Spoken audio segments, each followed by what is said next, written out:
2, Chris. Chris, the number's 2. Okay. That's how many wins the Panthers have this season.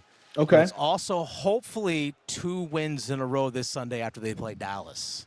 Let's hope, and it'll be the 3rd win of the season, 3rd win at home as well. 2-3, Charlotte, baby. Jordan, it all lines up. It all lines up. Let's just hope they don't go full Hornets. Let's get this sucker started.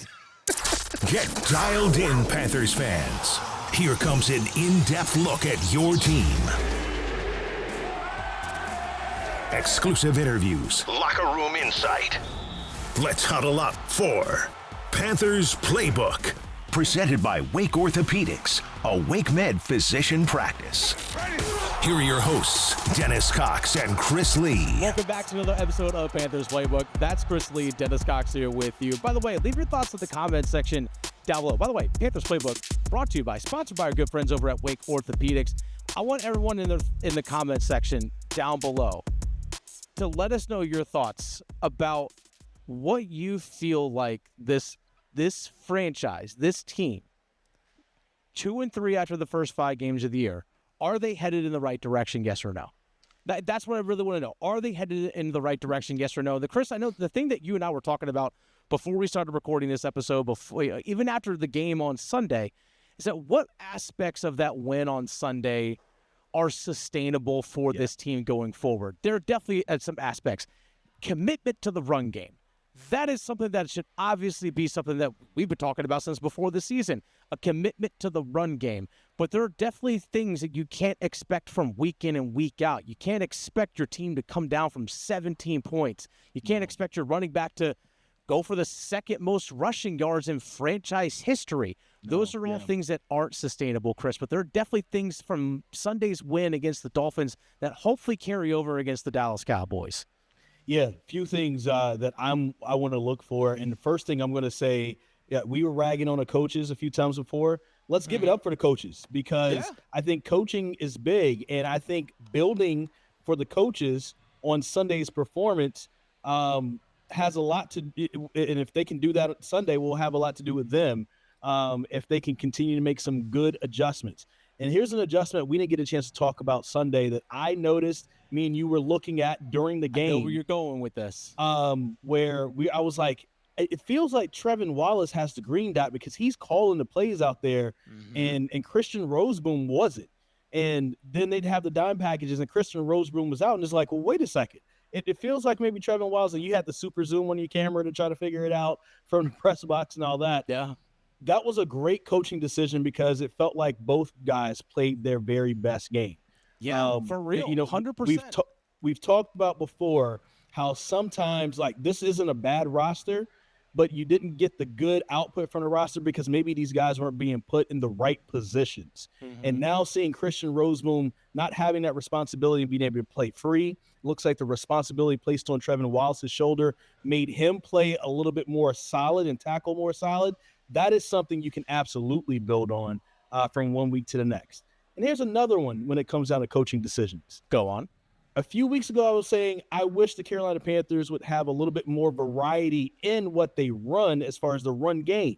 Yes. And we talked to Rico Dowdle, but we weren't there when he said that he asked Brad Idzik to call the first play of the second half where he got 53 yards in the second quarter, and it came up. They got the look they wanted, I guess. First play of the half. They went, boom, 53 yards, and he said it was an inside zone, and it was something that they haven't ran before, because it always felt to me that they were running power, or jet sweeps, and that's about it. Now you start having a different look, and they realize, okay, if Rico Dowdle is more comfortable with the inside zone, let's make sure we're going to give it to him so he can, run his best. And look what came of it. Over 200 yards and, of course, a big-time win where you came from behind. So I think those are 2 great examples of what could be built on just from the coaching staff perspective, putting players in the right positions so that you can capitalize on what they're already good at, so you can go ahead and get a win. That's what you have to do against the Dallas Cowboys this coming Sunday.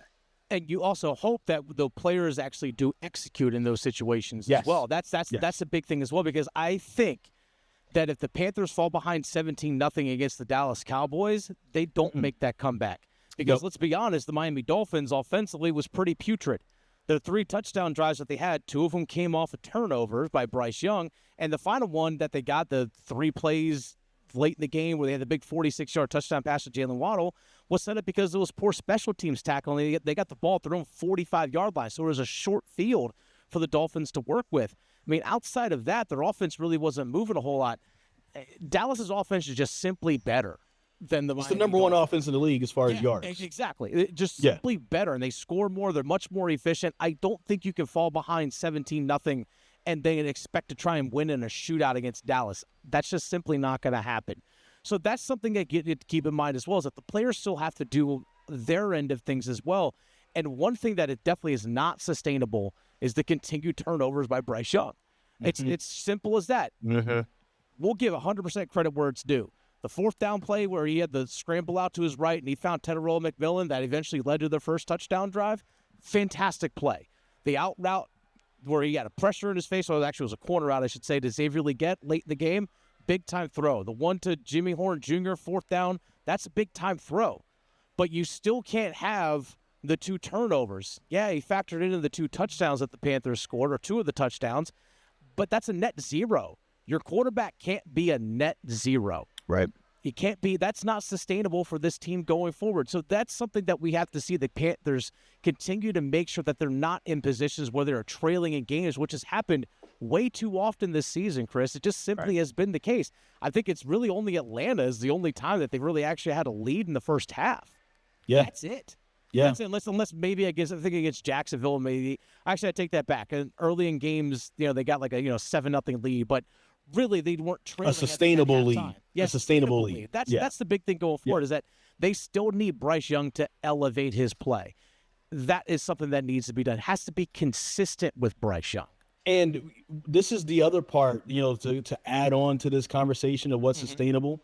I don't think it's sustainable for the team to continue to win in spite of Bryce Young. Because that's what happened on Sunday. They had to overcome Bryce. They overcame Bryce. And shout outs to the Panthers, media team.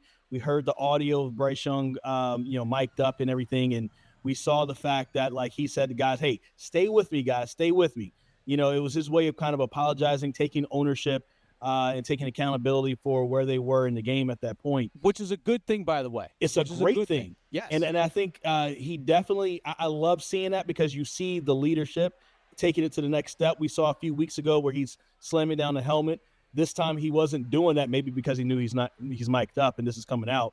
Yeah. but like, it's like, hey guys, stay with me. Like, I apologize. Let's, continue to go.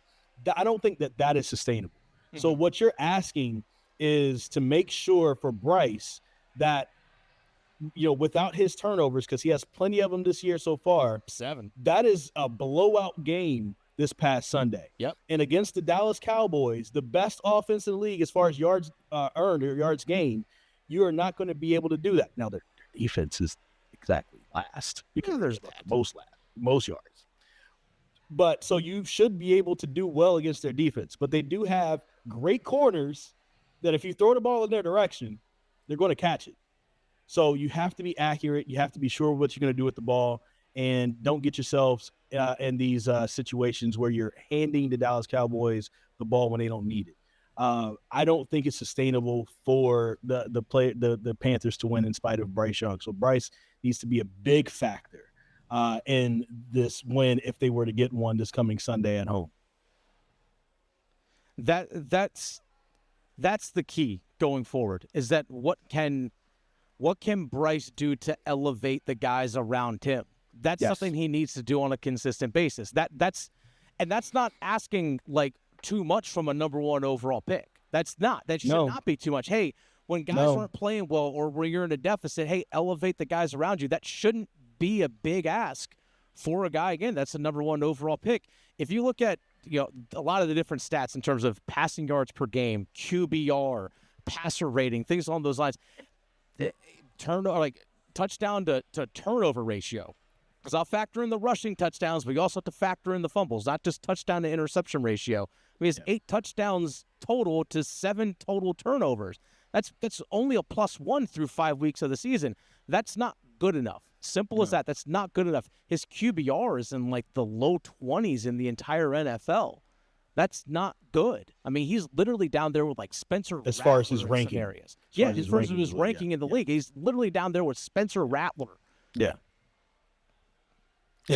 And what are the Saints doing? I'm just saying. Yeah. Exactly. This offense has to be more consistent. Now, some of that also does follow, like you talked about earlier, Chris, coaching. Coaching and the consistency that also needs to come from Dave Canales. He has 2 good running backs. We've been saying it beginning of this season. They have 2 really good running backs. Now, Chuba Hubbard did not practice on Wednesday, still dealing with that calf injury, so we'll see.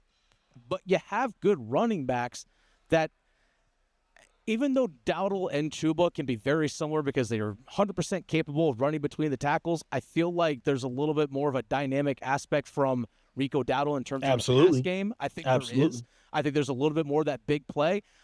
Use these 2 guys. It's not like this franchise hasn't done that before and had success over, I don't know, a long period of time, Chris.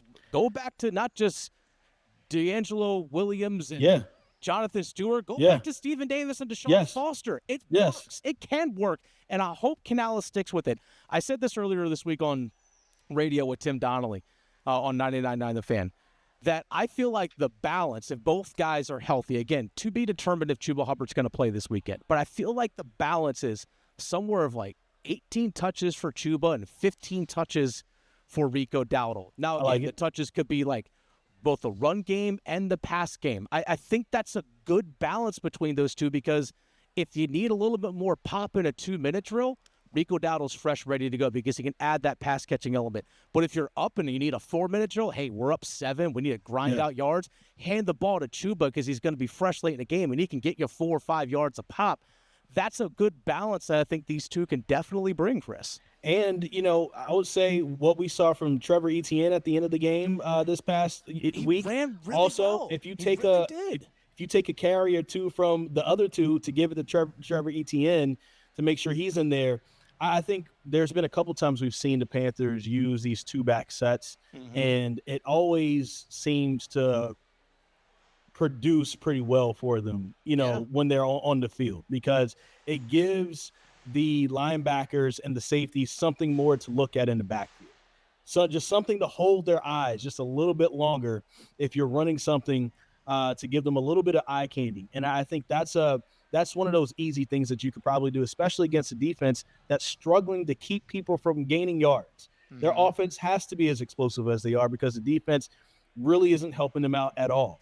So not only was Miami kind of like a get-right game for the Carolina Panthers, in general, for their defense and for their offense, this can also be a real get-right game for the offense straight up.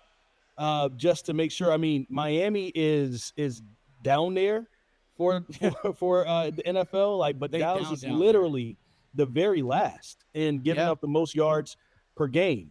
So this is something where the Panthers are. It's going to be sustainable to take what you've did in the second half versus Miami. I would say from second quarter on, and try to build on that versus the Dallas Cowboys, and you can walk away saying, "Hey, for 7 straight quarters, we took care of the ball, we ran the ball, the wide receivers made plays, they made hands catches, and all of that." And you can look back if you end up getting a win, and you can have a clean game, and say, "Look at what we did for the last 7 quarters, guys. If we continue to do that, we can end up, making some noise in this league." And who knows?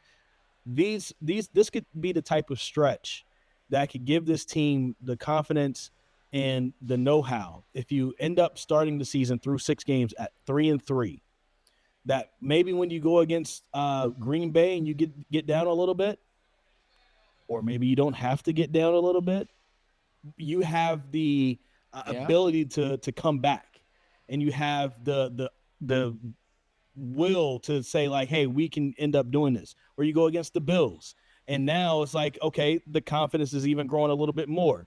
and now we feel like we can handle the Bills a little bit. This is what it's going to take to be a growing team. I mentioned the whole sleep regression thing on the last podcast. Sleep regressions, when you drop down some, you also take bigger jumps. So now, not only if we're going to make sure this thing works right, we can't fall back into what we saw the first 2 games of the season and the game at New England. We cannot. You cannot do that. But you do have to take bigger jumps. And if you're going to lose closely in competitive games. So making these bigger jumps is also going to be like how well you're going to handle playing the good teams who can blow you out and not letting them blow you out. That's going to be what I'm looking for, because the Dallas Cowboys could blow them out. Yeah. If they're not careful. Absolutely. So if you look at, they call it scoring percentage. Okay. So scoring percentage is just the percentage of your offensive drives that end in a score. All right. So field goal, touchdown. What ends in a score? The Dallas Cowboys are 4th best in the NFL. 50% of their drives end in a score in some way, shape, or form. 50%. The Panthers are tied for 22nd in the NFL at just 36%. They're tied with the Atlanta Falcons. Tied with the Atlanta Falcons in that regard. I'm sorry, not the Atlanta Falcons. They're below the Atlanta Falcons. They're actually tied with the Arizona Cardinals. The Atlanta Falcons are actually 19th in the NFL in scoring percentage. I take that back. My apologies. They're tied with the Arizona Cardinals, 22nd best or 10th worst or 11th worst in the NFL, however you want to put it in terms of scoring percentage. That number needs to climb. Yes. Plain and simple. That's what we talk about when it comes to consistency with their offense. And it can this week. It can this week, because like you said, this is not a great defensive team. It's not a great defense in terms of what the Dallas Cowboys bring. But you look at percentage of drives ending in an offensive turnover for the Carolina Panthers, 14%, which is tied for 6th worst in the entire NFL. So they're 10th worst in scoring on offense in terms of like scoring percentage, and they're 6th worst in the NFL in terms of turning the ball over in terms of percentage of drives. That's where this team currently sits, Tim. Tim. I talked to Tim earlier. It's all good. You've been talking to Tim a lot. You've been talking to Tim a lot. I get it. But those are real numbers. Those have to go in the opposite direction. We've been mostly talking about what the offense. I think what's sustainable for the defense for them to try to carry over is the good tackling that we saw. Yeah. Dallas is going to make their plays. Dallas is going to have their explosive plays. Absolutely. So if it happens, don't freak out. Miami had their explosive plays. Yeah. Look at the Jalen Waddle touchdown. Yeah. And also the Darren Waller touchdown. There were some explosive plays from that team. Dallas is going to get theirs. But in the trenches, in between those explosive plays, can you get stops on 3rd down? Can you tackle at first contact? Don't let running backs get to the 2nd and 3rd level. Can we communicate in the back end and cover the wide receivers? George Pickens is going to be a haul. He's going to be a haul for them to keep from going off in this game. But can you make sure that you're not allowing them, to make those amazing catches? But then also for the pass rushers, can you get to Dak Prescott and make him uncomfortable in this game? He has been turnover prone in the past, right? Maybe you can get him back into that. Yeah. If the Prince Umamiel and Nick Scorton and DJ Wanham and Pat Jones, if they're getting to the quarterback and making him feel uncomfortable. Now, I even add Derrick Brown in there because he probably had a sack that he should have had.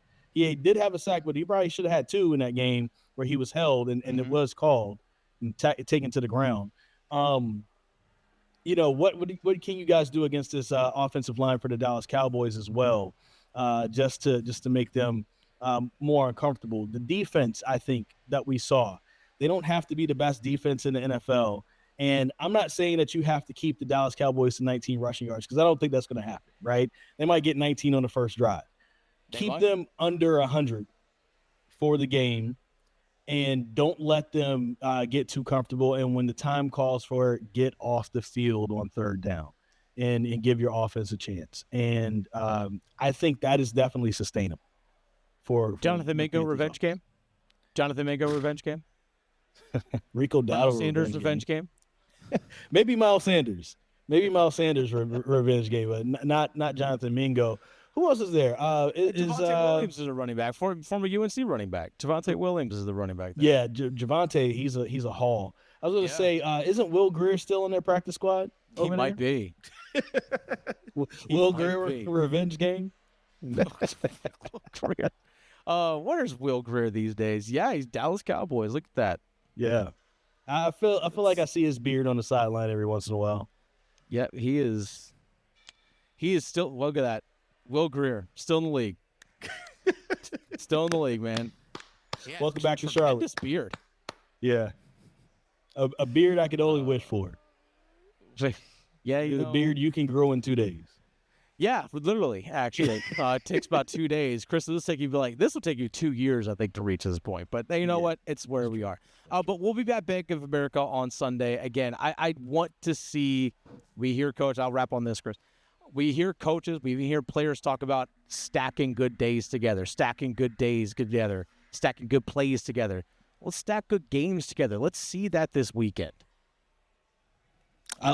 Exactly. That's exactly what they need to do. Stack good games together. Have a good stretch. Don't have these pockets. Have a good stretch. Put together a run, And after that, you got the Jets. You could possibly get 3 in a row. When's the last time that happened? Matt Rule, 2021. At the end of the day.